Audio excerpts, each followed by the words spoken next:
Balik-balik sa CR, kinadayariya! Mags 4 Biotics! Gatap na sang baktias 4 Biotics na! Ginapakilala ang bago nga produkto sa merkado para sa aton kabataan. Memory Advanced Syrup.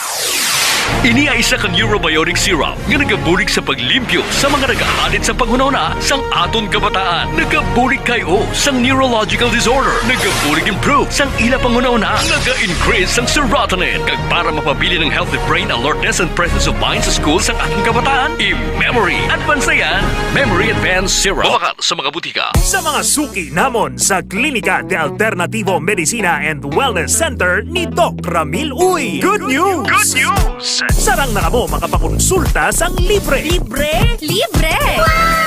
Yari ang mga masunod nga schedule sang consultation sa Pasay City Branch. Kada Lunes kag Huwebes, alas 9 sa aga hasta alas 3 sa hapon sa Salvacion Street Corner, A. Panes Street, Barangay Poblacion, Ilawod, Pasay City. Sa Kalinog Branch, kada Martes, Miyerkules, Huwebes, Biyernes kag Domingo, alas 8 sa aga hasta alas 5 sang hapon sa Costmart Kalinog. Sa Miagao Branch, kada Domingo kag Martes, alas 9 sa aga hasta alas 3 sa hapon sa Orbe Street, Baybay Norte, Miagao. Kag sa Iloilo City, kada Lunes, Martes, Miyerkules kag Biyernes, alas 8 sa aga hasta alas 3 sa hapon sa E. Lopez Street sa kilid sang Robinson's Haro. Ikaayong lawas halungan halin sa Klinika de Alternativo Medicina and Wellness Center ni Dr. Ramil Uy.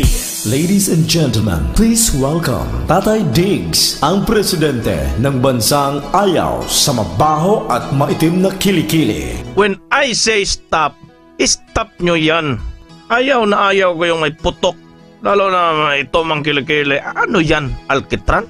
Kaya kung ako sa inyo, kumamit ng Klinika Deo Fresh. Makakasiguro kayo dito, mawawala ang baho ng kilikili nyo at mawawala ang pangingitim ng underarm. Klinika Deo Fresh para tanggalin ang mabahong amoy ng kilikili mo, para manatili itong malinis, para hindi mangingitim ang kilikili mo. Klinika Deo Fresh. Kaya subukan ninyo. Klinika Deo Fresh Deo Roll-On. Feel fresh and clean all day long. Klinika Deo Fresh. Klinika Deo Fresh. Available now. DTX Beauty Soap. Hi, ako si Roslyn, isa ka model. Kung gapangita ka mo sang effective nga skincare, gina-recommend ko gid ang DTX Beauty Soap. Para mas younger looking ang panit, mag DTX Beauty Soap na mga best. DTX Beauty Soap. Mabakal sa mga butika. K5 News FM, championing the lives of the Filipino. Wow! May puso! Ang himpilan na pinagkakatiwalaan at pinapakinggan sa iba't ibang sulok ng bansa, Luzon, Visayas at Mindanao, and anywhere in the world via Facebook Live at live streaming. 89.3 K5 News FM, Cagayan de Oro, 103.1 K5 News FM, Tacloban, 107.1 K5 News FM, Olongapo City, 97.7 K5 News FM, Dumaguete City, 95.7 K5 News FM, San Jose Antique, 94.5 K5 News FM, Calibo, 100.9 K5 News FM, Rojas City, 89.1 K5 News FM, Pasay City, 103.9 K5 News FM, Bacolod City. Ito ang himpilan na kampiyon sa balita, kampiyon sa musika, kampiyon sa drama, kampiyon sa komentaryo at kampiyon sa serbisyo publiko sa Iloilo City. 88.7 K5 News FM, championing the lives of the Filipino.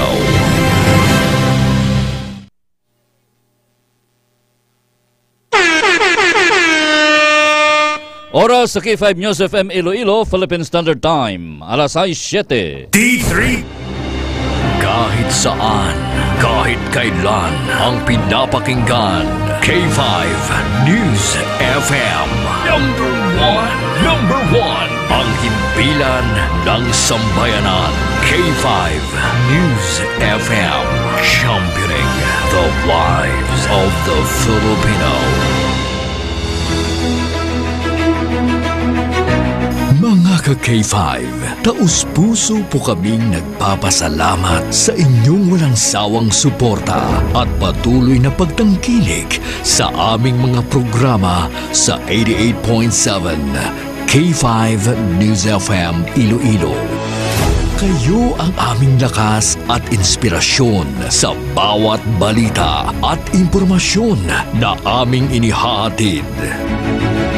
Kailanman ay hindi kami magsasawa at mapapagod dahil nakakataba ng puso na kayo ay aming mapagsilbihan.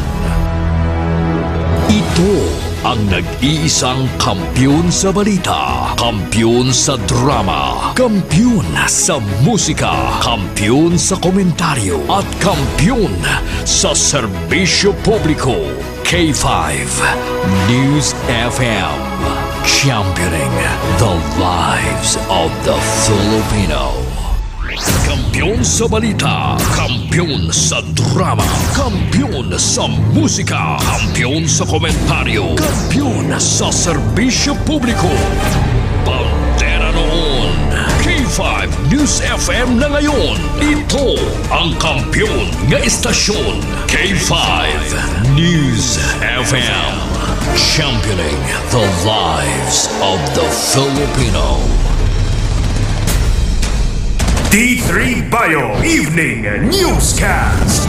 The latest and the most comprehensive news of the day. Dito lang mapapakinggan sa D3 Bio Evening Newscast. Mga naglalakihang mga balitang lokal. Balita mula sa Luzon, Visayas at Mindanao. Mga balita sa labas ng bansa. Balitang sport at mundo ng showbiz. D3 Bio Evening Newscast. At ngayon, narito na ang inyong K5 News Team. Ka-K5, Sunny Sarabia Punay at Kimberly Caluyo.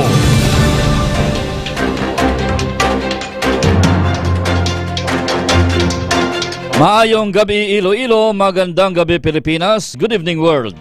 Welcome sa D3 Bio Evening Newscast, Huwebes nga adlaw, Enero 9, tuig 2025. Mga ka-K5, sarang kita mabatian sa 88.7 sa inyo tagsa ka mga FM dial. Makitaan kag mabatian man kita worldwide, pinaagi sa aton official Facebook page ang K5 News FM Iloilo 88.7. Sa gihapon, sa ngalan sang serbisyo publiko, kami ang inyong matag balita ini si K5 Sunny Sarabia Punay. Kag ako naman ang inyo alagad, ako si ka-K5 Kim Montaño Caluyo.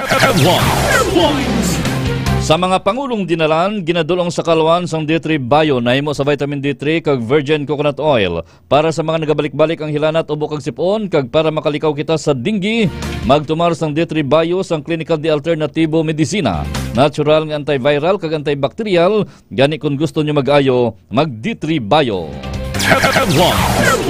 Sa nagapanguna nga balita lokal, opening salvo sang kasadyahan sa Kabanwahanan 2025, nag-arangkada bisan mag-uom ang panahon. Sa dugang balitang lokal, isa kagatos ka police personnel ginaugment sa ICPO para sa opening salvo sang kasadyahan kag dinagyang Festival 2025. Samtang banwa sang Kalinog, nagaisanon nga lugar sa Western Visayas nga yara sa Category Red sa listahan sa Election Areas of Concern para sa 2025 midterm elections. Sa dugang headlines, 15th draw sang Suki Ayuda Promo o Konsap sang Klinika de Alternativo Medicina and Wellness Center ginhiwat kaina sang aga. Sa balita nasyonal, COMELEC ginpaidalom sa red category ang 38 ka mga election areas of concern sa pungsod. Sa dugang balitang national, Department of Health ug DOH gindula ang kahangawa sang publiko sa pagdamo sang kaso sang HMPV. Balita international, numero sang mga apektado sang power outages tugas ang wildfire sa California, nagsaka na sa 400,000. Sa ato naman balitang sports, Pinay tennis star nga si Alex Yala nagtaas ang ranking. Kag sa ato naman balita sa patag sa entertainment, Vic Soto ginpasakaan sang kaso ang direktor nga si Daryl Yap.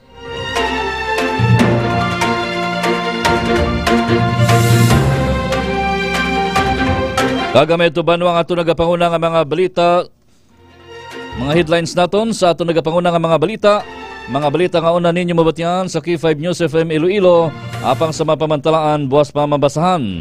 Philippine Standard Time, alas 6:12. Kagkaroon sa detalye na sa aton mga balita. Balitang lokal. Ang masunod nga mga balita lokal nga inyong mabatian, igadulong sa kalwan sang Clinica DTX Coffee Mix with ampalaya, chia seeds, and sugar cane extract powder. Para sa may mga diabetes o kunyara na sa bibis ang pagka-diabetiko, nga bawal na mag-inom sang kape nga puro lang kalamay, hindi magkabalaka pwede gihapon makapangapi, Clinica DTX Coffee Mix. Ang pinaka-healthy nga kape, nakapangapi ka na, naka-detox ka pa. Sa detalye na sang nagapanguna nga balita lokal, wala mapunggan sang mag-uom nga panahon kag pagtupa sa manipis nga ulan ang opening salvo sang kasadyahan sa Kabanwahanan 2025 subong hapon. Nagumpisa ang pagpasundayag sang patilaw nga performance sang siyam tanan ka mga kasadyahan tribes alas 3 kay na sang hapon. Ginsereduhan naman sa trapiko ang mayor nga dalanon sa city proper, ilabi na Samuel Yolone, Isnard kag GM Basa. Kasubong sang kinahanglan nagdagsa madamo nga mga tumalanaw sa syudad para maglantaw sang opening salvo sa kasadyahan sa Kabanwahanan. Ang siyam ka mga tribo nga magapaindis-indis sa kasadyahan sa Kabanwahanan 2025, amo ang Banaag Festival sang Anilaw, Kaing Festival sang Leon, Tawili Festival sang San Rafael, Hirinugyaw Sugid Dunay Festival sang Kalinog, Tinoom Festival sang Kabatuan, Cry of Helicon Festival sang New Lucina, Tangyan Festival sang Igbaras, Hawas Festival sang Dumangas, kag Tultugan Festival sang Banwa sang Maasin. Kag sa dugang nga balitang lokal, magindugang nga isa kagatos ka police personnel ang Police Regional Office 2nd Pier 06 sa Iloilo City Police Office 2nd ICPO para i-augment sa opening salvo sang kasadyahan sa Kabanwahanan kag Dinagyang Festival 2025. Nahibaloan nga alas 3 ang hapon, nagumpisa ang kasadyahan sa Kabanwahanan Enero 9 subong adlaw, kag sa amuman nga oras, buwas nga adlaw Enero 10 ang opening salvo sang Dinagyang Tribes Competition. Suro pa kay ICPO Director Colonel Kim Legada nga ang isa kagatos ka personnel ang para lang sa duwa ka adlaw nga opening salvo agod mapa siguro ang safety sang publiko. Madumduman nga ginpahayag ni PRO6 Director Brigadier General Jack Wangki nga may 2,000 ka pulis ang i-deploy sa syudad sang Iloilo para sa adlaw mismo o kon highlights sang Dinagyang Festival 2025 sa Enero 26. Samtang sa iban pa nga balita lokal, ginaagda sang Department of Tourism o kung DOT Western Visayas ang mga turista nga magbisita sa Rionsay sining Enero para sa mga kilala nga mga festivals.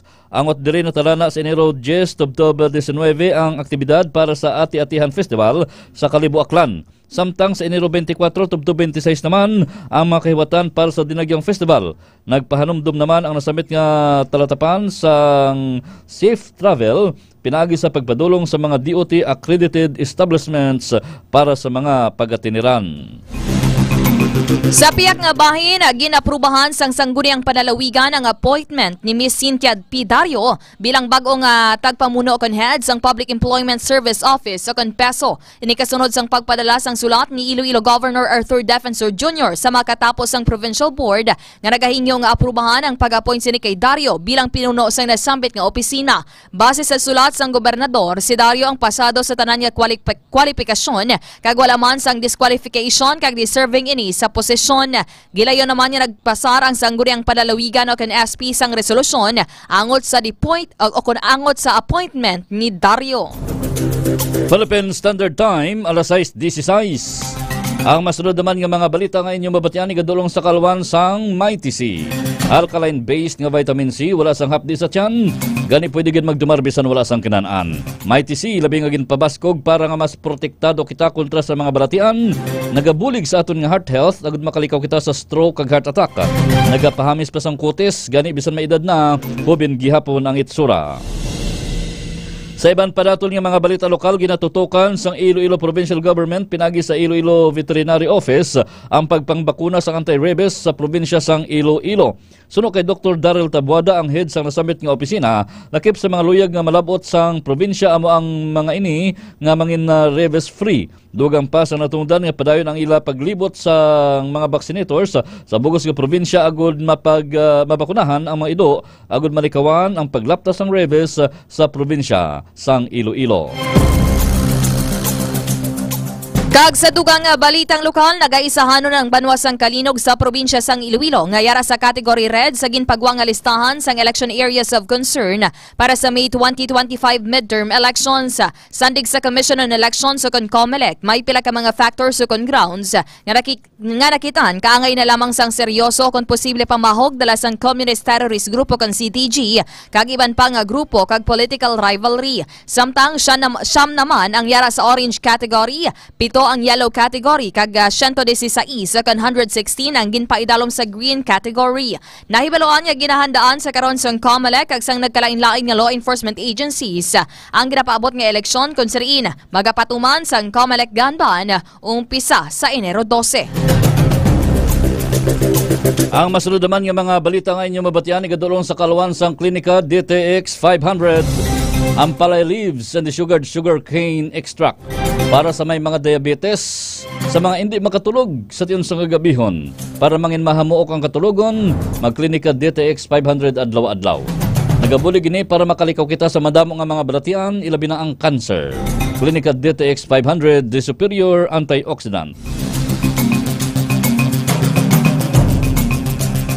Nakalabot na sa opisina ni Bingawan Mayor Mark Palabrica ang ginapahayag pagpanghimulos sang 13 anyos nga bata sa isa ka anom katuig nga bata man sa nasambit nga banwa.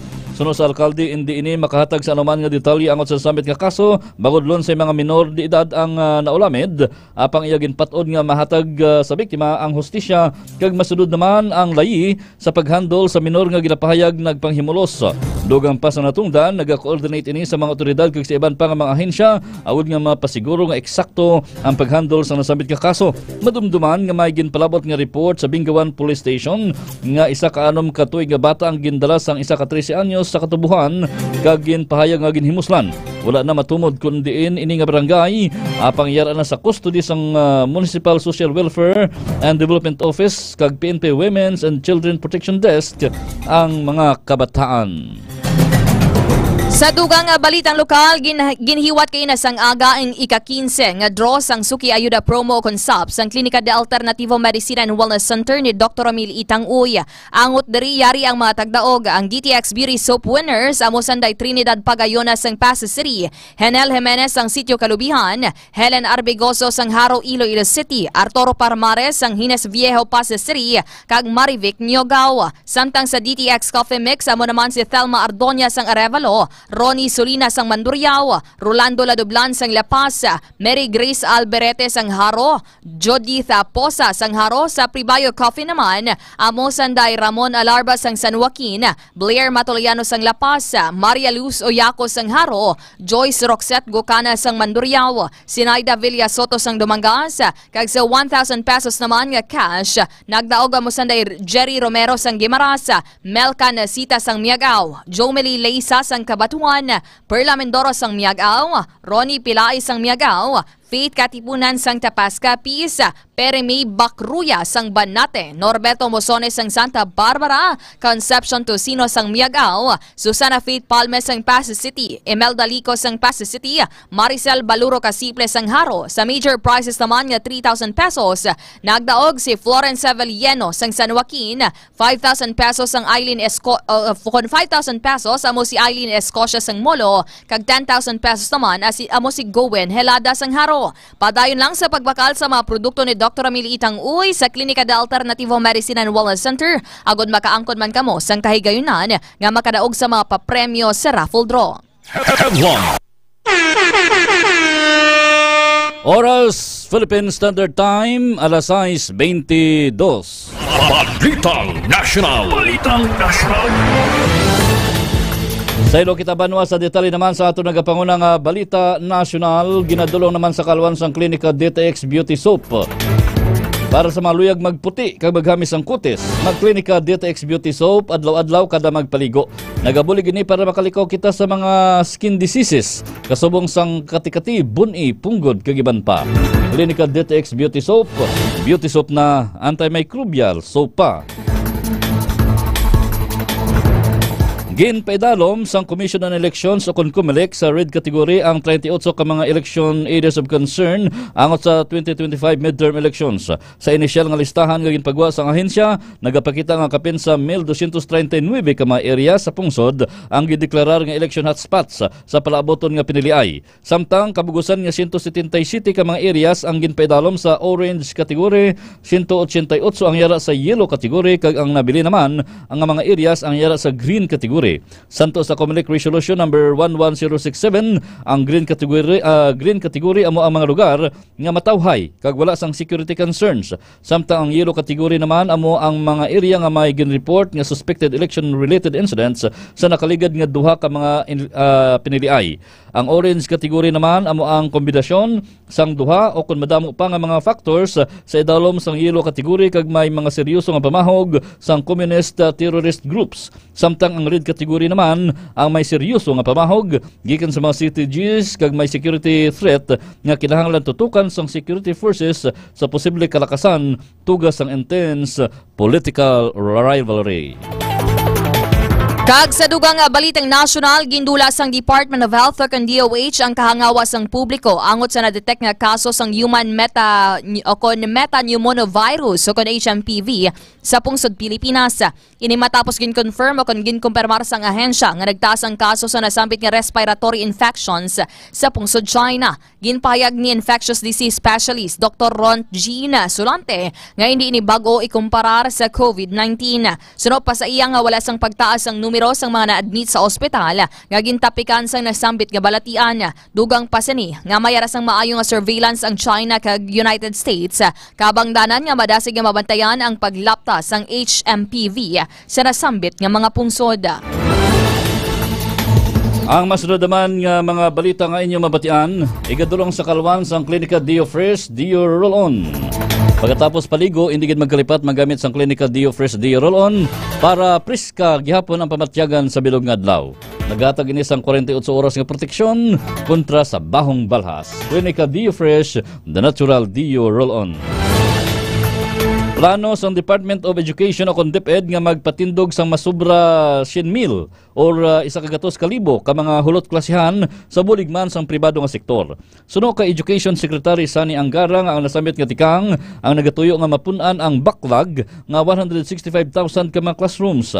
Ginpakigbahin man sang Tiglikom ang plano kay Presidente Ferdinand Marcos Jr. matapos nga pirmahan sa ahensya ang 58.8 million pesos nga technical assistance partnership sa Public-Private Partnership Center agod nga makapatindog sang 15,000 ka mga hulot klasihan sa idalom sang PPP School Infrastructure Project. Dugang pa ni Sekretary Angara nga matapos ang pagpatindog sa mga classrooms pag-abot sang 2027. Ginako pa sang Tiglikom nga isa sa kakulangan sang hulot klasihan ang dako nga pagpanghangkat sa iya sa karon kabangdanan nga iya ini ginaaktuhan. Sa ato naman pinakaulihing balitang nasyonal, liwat nga nagpaandam ang Bureau of Immigration o BI sa mga individual nga nagatago sa mga POGO workers nga padayon nila nga ginapangita. Inibangod nagtapos na ang gintala na nga December 31, 2024 nga deadline agod i-downgrade ang ila visa sa isa ka tourist visa matapos nga idumili sang gobyerno sang Pilipinas ang tanan nga operasyon sang POGO. Suno pa sa BI nga ang sinuman nga mapamatud-an nga nagatago sa mga dumulo nga mga trabahador sang POGO ang mahimo magapangatubang sang nagakaigo nga kaso kriminal. Nagpanawagan naman ang ahensya sa publiko nga gilayon nga i-report sa ila talatapan ang anuman nga impormasyon na tuhoy sa ginapangita nga mga POGO workers nga tubdob-subong nagapamalibad nga magwa sang pungsod. Dugang padri ginakonsiderar na ang mga ini nga illegal alien bangod nagpaso na ang ila mga dokumento. Base pa sa data, masobra pa sa 11,000 ka mga foreign POGO workers ang wala pa nagasungka sa mga otoridad. Balita International.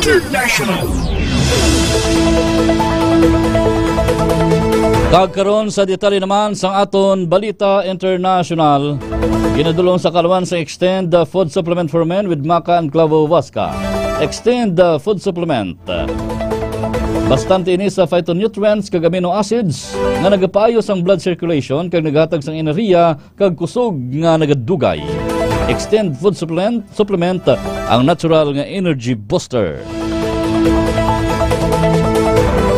Nagsaka na sa 400,000 ang numero sa mga panimalay kag mga negosyo sa California nga apektado sang power outages sang Miyerkules tugas ang lapnagon nga wildfire sa Los Angeles. Hindi magnubo sa anom ka kalayo ang nag-erupt sang Martes sa Los Angeles kag Ventura kung sa diin duha ang patay kag nasunog ang mga panimalay, eskwelahan kag business establishments nga masubra 20,000 ka hektaryas ang masubra 8,094 hektaryas tugas ang paglaslas sang hangin. Yara naman sa 10,000 ka mga tawo apektado sang mandatory evacuation orders. Sa ato naman dugang balitang international, natala na nga magapatigayon sang virtual meeting si US President Joe Biden kaupod ang mga lideres sang Japan kag Pilipinas sa iya trip sa Rome sining nga semana suno sa White House sang Miyerkules. Matandaan nga nagahiwat sang maritime cooperative activity sa exclusive economic zone sang Manila sa South China Sea. Sang Desyembre ang armed forces gikan sa Pilipinas, United States kag Japan sandig sa pahayag sang US Indo-Pacific Command. Balitang Sports. Sa detalye naman sa aton balita sa patag sang hinampang, ginadulong sa kalwan sang klinika Spur Biotics with 80 billion CFU sang probiotics o kon good bacteria. Sa mga nabudlayan magpamuhin, magklinika Spur Biotics, nagabulig initinlo sa aton tiyan kag kulon agud makalikaw kita sa madamo nga mga balatian ilabi na ang colon cancer. Klinika Spur Biotics, the fortified probiotics.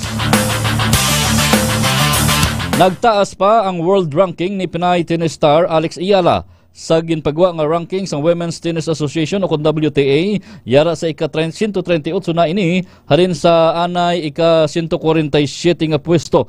Ini na ang makabig nga pinakamataas nga ranking sa 19 anyos nga si Ayala. Sa nakaligad nga tuig gimayara ini sang best career high nga 143 matapos nga nagdaog sa singles kag doubles sang W100 Victoria Gasteiz sa Spain. Ginpagwa sa WTA ang ranking matapos ang kapaslawan niya nga magpasakop sa qualifying round sang Australian Open kung sa diin ginluto siya ni Yana Fit sang Croatia.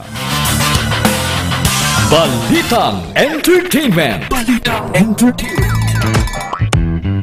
Kag sa ato naman balitang showbiz, nagpasaka sang kaso ang TV host actor nga si Vic Soto batok sa direktor nga si Daryl Yap. Ini kasunod sang pagkadalahig ni Yap sa ngalan sang aktor sa ginpagwa nga teaser sang pelikula sini nga The Rapists of Pepsi Paloma. Kaupod ang asawa nga si Pauline Luna nagpadulong subong nga ako ukon kaina sang aga sa Muntinlupa Regional Trial Court kon RTC si Soto agud nga magpasaka sang kaso batok sa nasambit nga direktor. Base ang pelikula sa kabuhi isang nagtaliwan nga sexy actress nga si Pepsi Paloma. Makita sa teaser sang pelikula nga ginsambit ang ngalan ni Vic Soto sa isa ka eksena nga kaupod ang aktres nga si Gina Alahar kag Red Bustamante nga nagadala sa papel bilang si Pepsi Paloma.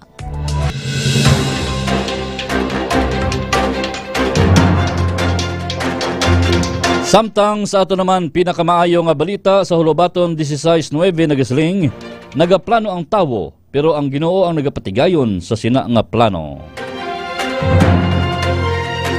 Kagami at tubanwa ang kabugusan sa ato nagapanguna nga mga balita sa D3 Bayo Evening Newscast. Mga ka-K5, good evening lang dra sa aton sining nga mga live viewers sa karon nga mga tinion and of course sa aton maukod nga tagpalamati dra kay Mami Immaculate sa aton sining nga K5 Iloilo Solid Supporters Chapter 1 and Chapter 2 sa amon nga taxi patrollers sa mga taga WVTC o Western Visayas Transport Cooperative maayad-ayad gid nga gabi. Mga ka-K5, padayon kamo nga mag-like, mag-follow kag share sa amon official social media pages ang K5 News FM Iloilo 88.7. Makitaan kami sa amon nga Facebook page, sa amon nga YouTube channel and of course sa amon TikTok account. Bantiyan ang mga programa sa gabi sa K5 News FM Iloilo alas 7:09 ang palatuntunan Funpal upod kay K5 Tritisoy. Alas 9:30 tubtob 12 ang programa K5 Night Watch upod kay K5 June Kapulot. Kag ang aton matahom nga drama Rihas mabatian alas 4 tubtob 4:30 sa hapon. Sa ngalan sa bugos nga puwersa sang K5 News Center.